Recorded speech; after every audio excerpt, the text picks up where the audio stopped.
I'm here to talk about plastic pixel art, which is an art form I've been working on for some years now.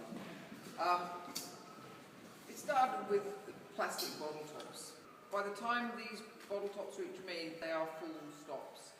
Because the full cycle of whatever was put into whatever it was, the minute it came to me, once it's been consumed, that's the end of it. Nobody does anything with these. Shrewsbury now collect them. I was collecting the Type 2s. These are Type 2s. And you can only identify them because they've got really miniature little triangles on them with 2s in them. To sell for a charity. And my idea was then the Type 5s and the Type 4s I could keep and make art with. As colour pigment. So the idea of this is upcycling. It's looking, when I was looking at how, because I was a conceptual artist, and I just thought, well, how am I going to realise any art if I'm going to realise art? And trying to look at a way of doing upcycling and looking after the planet at the same time. So I thought I'd use these as pigments, because here they are, and it's like pointillism. It's just, you know, but the things are going to be bigger. So I asked for Type 2s, and I started collecting them in Shrewsbury Market Hall, and I got Type 2s, I got Type 4s, I got Type 5s, I got used batteries, I got stamps, I got butter pats, I got things you don't even want to think about. But they all came in, and they came in little bags and slightly bigger bags, and then all those bags were in slightly bigger bags, and then all those bags got into other bigger bags. So I ended up actually collecting an awful lot of plastic bags as well. But it made me realise when all this was coming in that no one really has a clue about plastics. It's not, you know, it's just a bottle top. And I got a lot of metal bottle tops as well, even though I quite clearly stated plastic bottle tops. So I collected and collected and collected. When I thought I had a ton of HDPE Type 2s, I went to sell them. And I found out that transportation would have eaten up any value that it had on the door. I'm making art with it. Slowly. I like to do temporary art, and you might see some pieces coming up here. It's just like it's like sand painting or chalk street art. Because I like sorting them all out, making images with them, and then the thing is you can just pack them all up again, take them back, and use them again another day. Because these things last up to like 800 years. Not the PP5s. The PP5s turn brittle and disappear, but the 4s and the 2s, they last a long time. Then I was under a lot of pressure to make permanent, semi-permanent art, which was hard. Like, this was a long time thinking on this, because at the end of the day I still want these to be pure Type 2s, Type 4s, so that should the day come when we can reprocess them into something else that then will have a longer life, we could do it. And they're not going to be, when we're going to put glue with them, and then they're all going to be contaminated with glue, you know, it's sort of like thinking about it. So eventually, I came to the idea of just piercing them and stringing them together and using one piece of string. So at their end of the life, when it's finished, you just pull one bit of, well, it's twine actually, nylon fishing twine. But I like the fishing twine because if you think about plastics and how it's ended up in all our watercourses, all of these plastic bottle tops are basically about water. Water is our most valuable thing on the whole planet. These are all to do with water, they're all value-added water, and I don't care what anyone says, milk is value-added water, and the cow doesn't get a very good deal out of it. These ones, the PP5s, these are the worst ones. You've got to try and reduce these ones, because these are the ones that usually hold the cleaning products that damage the water and damage all the life in the water as well. These, you know, your shampoos, your conditioners, your this cleaner, that cleaner, the other cleaner. So it's all to do with water, and yet this is one of the things that is destroying our water, because we don't value it. It's all very exciting when we go to the shop and go, oh, I'm going to have that one with the red lid, you know, whatever that means, or the blue lid. But once it's bought, consumed, who cares? And nobody seems to care.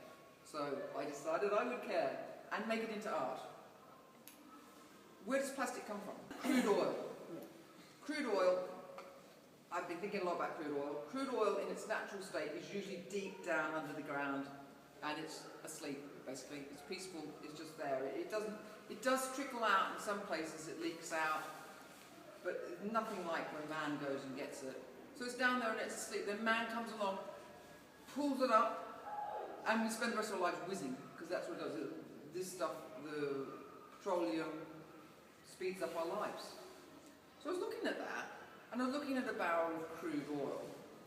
Now I've worked out that I use a barrel of crude oil in the form of petroleum, about 1 barrel per month.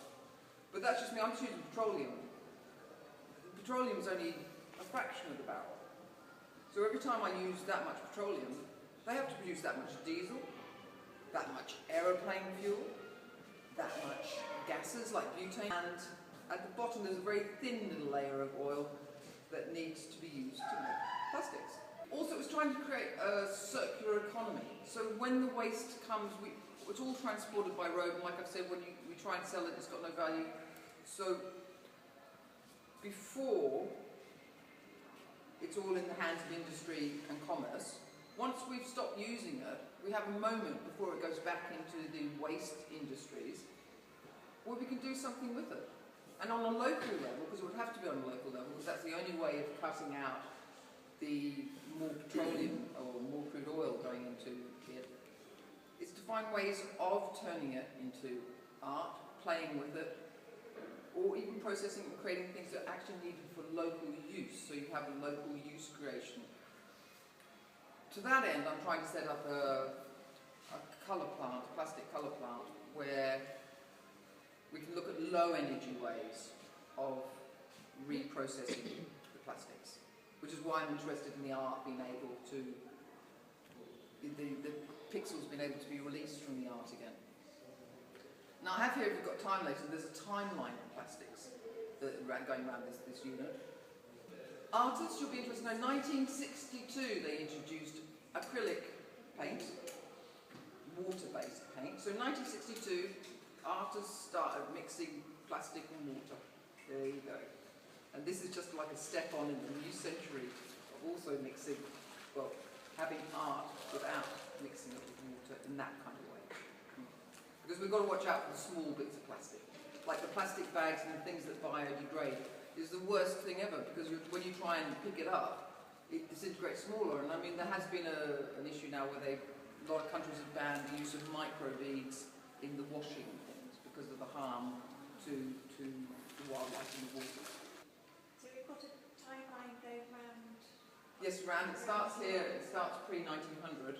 Yeah. And it goes to 2010 plus. 2010 plus, they actually produce plastic blood. So if you should be stuck somewhere and there isn't any blood for you, they've got a little bit of blood there, they can pump it into you. These are the six different types of plastics, and type 7 is the category that is all the other types that aren't classified above. So type 1 is PET, or P they call it here. That's very recyclable. Type 2 is the high density polyethylene. Which is what you're using mostly, isn't it? Well, yes, I'll pass that round, so you can feel the type 2. And I'll also pass around the type 4 at the same time, so you can feel the slight difference between them. Type 2 is structurally stronger than type 4, or softer.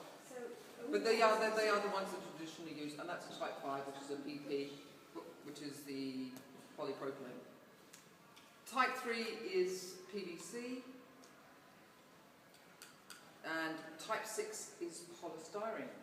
So I've done have a go at plastic pixel art, which is quite nice. That's an interactive art. So I just carry along a whole load of pixels, different colours, and usually children, but also adults and families. It's amazing. It's a really fun way of doing art.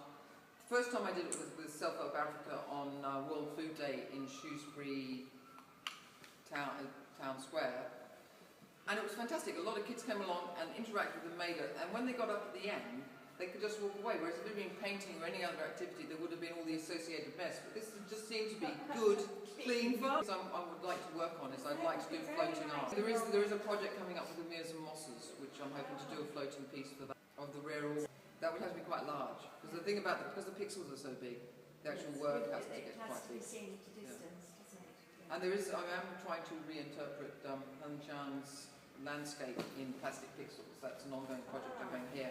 I just have to do some more colour sorting so that I have my pigmentation, because it's quite complex colouring in there.